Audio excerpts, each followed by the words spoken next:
Hi friends, आप सबको शालू का नमस्कार।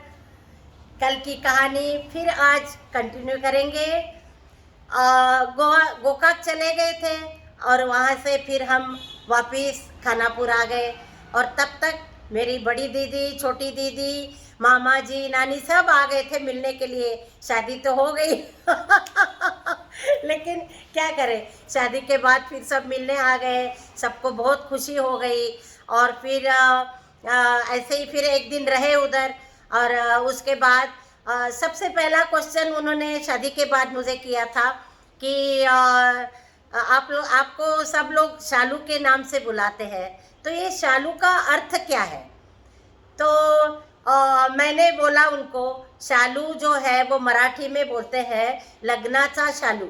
लग्नाचा शालू मतलब जो शादी में साड़ी पहनते हैं तो उसको शालू बोलते हैं। तो फिर मैंने बोला उनको कि जो शादी की साड़ी होती है ऐसे उनको बोल दिया। तो उनको बहुत अच्छा लगा और उन्होंने बोला मैंने तो कुछ और नाम सोचा था, लेकिन शालू नाम बहुत ही अच्छा है और मैं उसी नाम से तुम्हें बुलाऊंगा। तो मैंने कहा ठीक है, बहुत अच्छा लगा। उसके बाद उसी शालू के नाम से वो बुलाने लग गए। और फिर कुछ दिन बाद फिर कहीं जाने का प्रोग्राम बन गया। शादी के बाद तो घूमना ही होता है ना। शादी से पहले जो हमने सपने देखे थे ऐसा कुछ नहीं होता लेकिन वहाँ गए थे। जैसे पिक्चरों में देखते हैं ऐसा लगता है कि हाँ, पिक्चर में जैसे वो प्यार कर रहे हैं, घूम रहे हैं, गार्डन में जा रहे हैं और कहीं जा रहे हैं, उसमें तो वो सब कुछ नहीं हुआ। लेकिन लेकिन पिक्चरों में जैसे प्यार करते हैं वो एक हमारी कल्पना होती है कि इस एज में शादी के बाद ऐसा ही होता है। तो ऐसा कुछ नहीं हुआ। लेकिन फिर एक दिन बाद उन्होंने बोला मेरा क्लोज दोस्त है राम कुमार शिंदे और उसको हम मिलने जाएंगे। तो मैंने कहा ठीक है। तो वो हुबली में रहते थे, तो हुबली में जाने का प्लान हो गया। फिर सारी पैकिंग, क्योंकि वो शादी में नहीं आए थे ना, बहुत ही क्लोज, मतलब क्लोज बचपन से लेके वो मतलब कॉलेज लाइफ तक इकट्ठे ही रहे थे। छोटेपन में भी हॉस्टल में भी इकट्ठे रहते थे। एक रोटी होती तो दोनों आधी आधी खाते थे।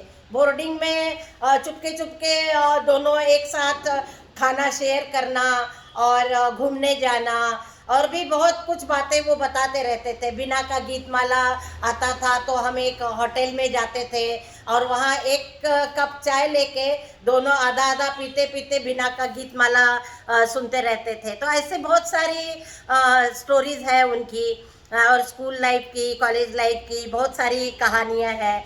तो फिर मेरे को ये सब बताते कहने लगे मेरा दोस्त है बहुत क्लोज और उसको हम मिलने जाएंगे। मैंने कहा ठीक है। अब कहीं जाते हैं शादी के बाद तो वही शादी की साड़ी पहनते हैं ज़्यादातर। तो मैं शादी की साड़ी मेरे को दीदी ने पहना दी अच्छे से और फिर गजरा लगाया बालों में और बहुत अच्छे से तैयार किया। तब मुझे लिपस्टिक विपस्टिक का कुछ पता नहीं था, इतना पता था कि कुछ लगाते हैं। तो मैंने थोड़ा सा सिंदूर लेके सिंदूर लेके ऑटो पे लगाया था। मुझे अभी याद आती है तो इतनी हंसी आती है कि चलो कुछ तो ओठ लाल करने थे तो थोड़ा सा सिंदूर लगाया था। और फिर मैं तैयार हो गई और फिर चले गए। उसके बाद हुबली आ गई, हुबली में घर चले गए। एक प्रॉब्लम ये भी आ गई हमारे दोनों में, वो कन्नड़ बोलते थे और हम मराठी। तो दोनों के जो भाषा में है ना वो थोड़ा सा गड़बड़ हो गया, क्योंकि उनको अच्छे से मराठी नहीं आती थी और मेरे को अच्छे से कन्नड़ नहीं आती थी। मैं जानवरों को कुछ रिस्पेक्ट दे के बुलाती थी, बर्री कुतकोड़ी, मतलब थोड़ा रिस्पेक्ट देती थी। इंसान को कुछ रिस्पेक्ट नहीं, मतलब कुछ बहुत सारी गलतियां होती थी और वो हंसते थे, बहुत जोर जोर से हंसते थे कि ऐसे नहीं ऐसे बोलते हैं, ऐसे नहीं ऐसे बोलते हैं। तो मेरे को वो कन्नड़ सिखाने लग गए। उसके बाद कभी कभी बीच में फिर हिंदी वर्ड्स यूज़ करते थे, क्योंकि हिंदी एक सब्जेक्ट होता ही है। तो फिर वहाँ चले गए, और क्या हो गया, वो आपस में बड़ा वो करने लग गए, बहुत सुंदर है वाइफ तुम्हारी। फिर वो गुस्सा भी हो गई कि मैं बात नहीं करूँगी आपसे। उनकी जो वाइफ थी वो कहने लगी मैं बात नहीं करूँगी, क्योंकि आप शादी में हमें बुलाए नहीं, हमें छोड़ के ही आपने शादी की। तो फिर ऐसे ही वो फिर बैठे रहे, खाना वाना खाया, बात करने लग गए। तो वो सब कन्नड़ में बात कर रहे थे। तो मुझे थोड़ी देर बैठ गई, 2 मिनट, 3 मिनट, 5 मिनट, 10 मिनट बैठ गई, और वो मेरे को कुछ कान में नहीं जा रहा था, वो कन्नड़ इतना अच्छे से समझ में नहीं आ रहा था।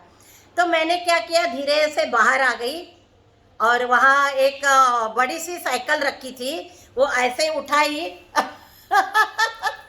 साइकिल उठाई, और मैं साड़ी ऐसे करके ऊपर बांध ली, और ऊपर साइकिल के ऊपर सीट पर बैठ के, गजरा लगा हुआ था दुल्हन, और वो मैं निकल गई, साइकिल पे बैठ के निकल गई। और मेरे पीछे पीछे गांव के सब लड़के भाग भाग के जा रहे कि भाई कोई नई शादीशुदा लड़की है, वो साइकिल चला रही है।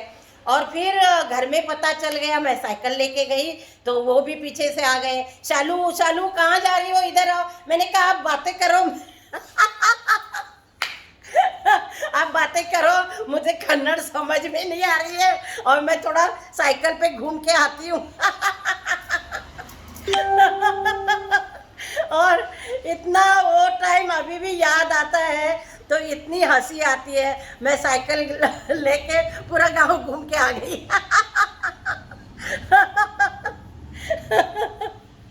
फिर आगे क्या हो गया, फिर नई कहानी के साथ मैं कल आपके सामने आऊंगी।